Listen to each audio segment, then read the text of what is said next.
ضلعی سطح پر ڈویژنل سطح پر کانفرنسز کی گئی, عوام میں شعور بیدار کیا گیا.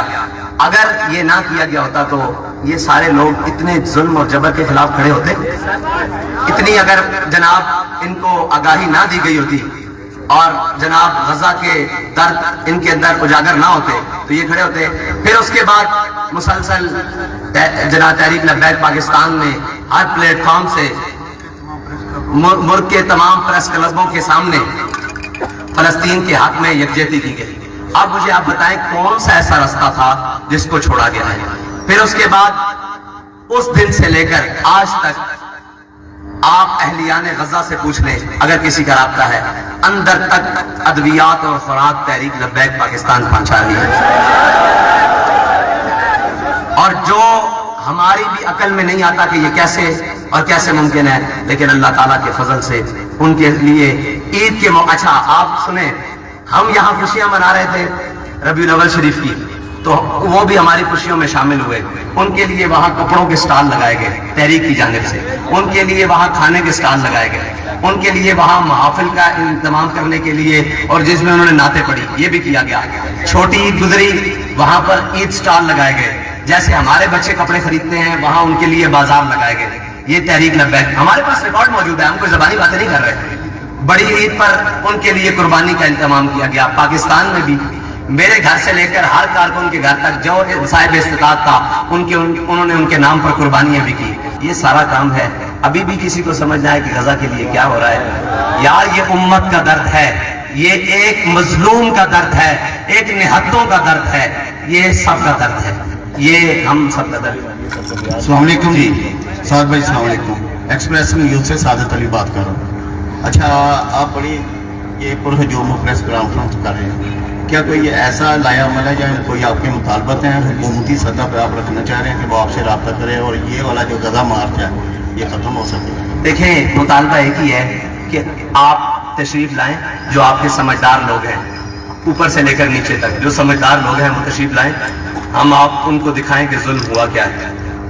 وہاں پریس کانفرنس سے ہم ان کو دعوت دیتے ہیں اور اپنی ذمہ داری پر دعوت دیتے ہیں. میں اپنی ذمہ داری پر, کوئی بھی کچھ نہیں ہوگا, ہم آپ کو دکھائیں کہ یہ ظلم سارا ہوا کیا ہے, یا مہربانی کریں آپ دکھا دیں. دو ہی طریقے ہیں ہمارے پاس اور تیسرا نہیں. ہم ان کو دعوت دیتے ہیں یا آپ دکھا دیں کہ یہ ساری صورتحال. تیسری بات یہ ہے کہ آپ ہمارے ساتھ چلیں کہ فلسطین کی یکجہتی کے لیے آپ کا بھی موقف یہ ہے. آپ اقوام متحدہ میں بات کرتے ہیں, اگر آپ اقوام متحدہ میں فلسطین سے یکجہتی کی بات کریں, آپ چیمپئن ہیں. ہمارے سارے کمزور لوگ اگر پاکستان کی کسی روڈ پر فلسطین کی یکجہتی کی بات کریں تو وہ تشدد کے مستحق کیوں ہیں, وہ ظلم کے مستحق کیوں ہیں؟ ہم تو دعوت ہے, صلاح عام ہے یاران نقطہ دان کے لیے. جو آپ کا مارچ ہے کیا یہ پرعزم ہے اور پرامن ہے.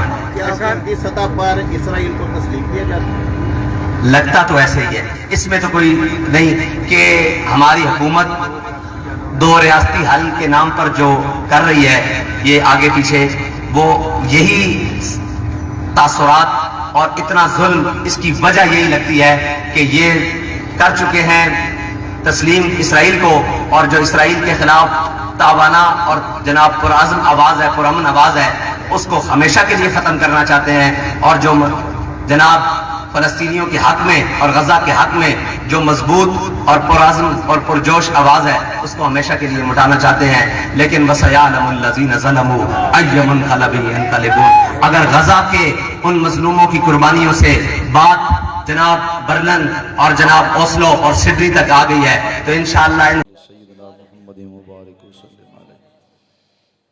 اللہم ربنا آتنا فی الدنیا حسنة وفی الآخرة حسنة وقنا عذاب النار. یا رب ذوالجلال مولا تلاوت کلام پاک نعت رسول مقبول واز و نصیحت محاضر تعامر کلام دا ثواب حضور سید عالم نور مجسم شفیع معظم صلی اللہ علیہ وسلم دی پاک بارگاہ دے اندر توفتاً نذرانتاً احتراماً پیش کرنے حضور دی بارگاہ تک پہنچا.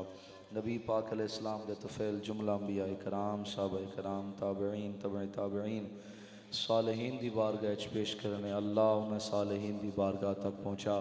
اللہ انہیں صالحین دے تصدق نال عابدین دے تصدق نال خاص الخاص حضور قطب ربانی شہباز اللہ مکانی حضور شیخ عبدالقادر جیلانی الحسنی والحسینی رضی اللہ تعالی عنہ دی پاک بارگاہ دے اندر پیش کرنے ہیں اللہ انہاں دی بارگاہ تک پہنچا انہاں دے روحانی فیضان ترقی نصیب فرما عروج نصیب فرما یا اللہ انہاں دا خاص فضل اور خاص رحمت اور خاص نسبت ساکو نصیب فرما یا رب ذوالجلال مولا جنہ دوستاں نے اج دی اس بابرکت محفل دا اہتمام فرمایا دامیں درمیں سخن جس انداز نال جنہاں نے لنگر شریف دا اہتمام کیتا دیگر معاملات دا اہتمام کیتا اللہ سب دے رزق وچ برکت نصیب فرما سب دے رزق وچ برکت نصیب فرما اللہ جنہ دوستاں نے رزق حلال نال جس حیثیت نال خدمت کیتی ہے اللہ اج دی اس بابرکت محفل دا صدقہ انہاں دے رزق وچ برکت نصیب فرما انہاں دے مال وچ برکت نصیب فرما